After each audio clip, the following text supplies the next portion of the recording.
kalau dia dari pelaksana akan ke ahli ya ini ya. Kemudian pangkat dan golongan masih di bawah jenjang pangkat golongan pendidikannya. Jadi artinya kalau tadi misalnya golongan masih 2C, kemudian lulus ujian PI-nya, dia bisa diusulkan naik pangkatnya menggunakan PI ya. Tetapi dengan melihat yang itu tadi dengan apa kalau dia jabatan fungsional tentunya harus ada formasinya diangkat ke dalam jabatan ahli pertama ya kalau ada formasi untuk ya ada formasinya. Kemudian ada SK kenaikan pangkat terakhir sekurang-kurangnya telah 1 tahun dalam pangkat terakhir. 1 tahun dalam pangkat terakhir, misalnya 2C tadi ya 2C 1 tahun, kemudian lulus ujian PI, kemudian diusulkan kenaikan pangkatnya menggunakan penyelesaian ijazah menjadi ke 3A. Kemudian melampirkan ijazah dan transkrip nilai.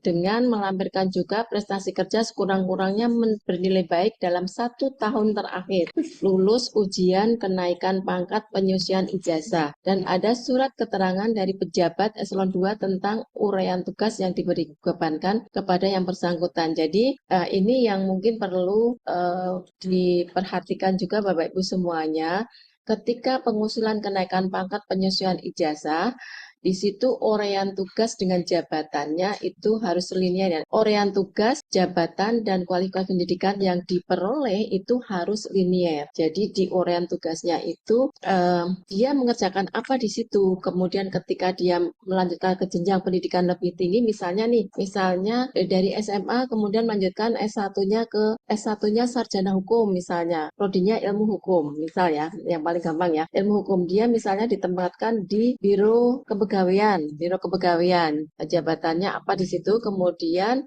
ketika lulus PI di uraian tugasnya itu harus linear. Apa yang bisa apa istilahnya ya Pak yang nyangkut di kualifikasi pendidikan yang dia peroleh saat ini. Artinya harus linear ya, jabatan dan pendidikan yang diperoleh di uraian tugasnya disangkutkan atau memang dia memang real mengerjakan pekerjaan itu di situ sesuai dengan uraian tugas yang dia lakukan. Nah, ini kebanyakan, ini kita sambil sharing juga, kebanyakan di dalam uraian tugas itu ada yang ketika diperiksa oleh teman-teman tidak ada hubungannya sama sekali. Nah, ini yang kadang-kadang mungkin dikembalikan untuk dikoordinasikan kembali apakah ini memang benar yang itu ya. Jadi ini yang paling utama juga itu, juga terutama juga ijazah yang diperoleh juga. Dipastikan ketika nanti ada usulan KPPI ini. Kemudian yang untuk jabatan fungsional tertentu yang pertama tetap ya adanya formasi, kemudian ijazah harus linear dengan jabatan fungsional yang diduduki. Kemudian pangkat golongan masih di bawah jenjang pangkat golongan pendidikannya. SK kenaikan pangkat terakhir sekurang-kurangnya 1 tahun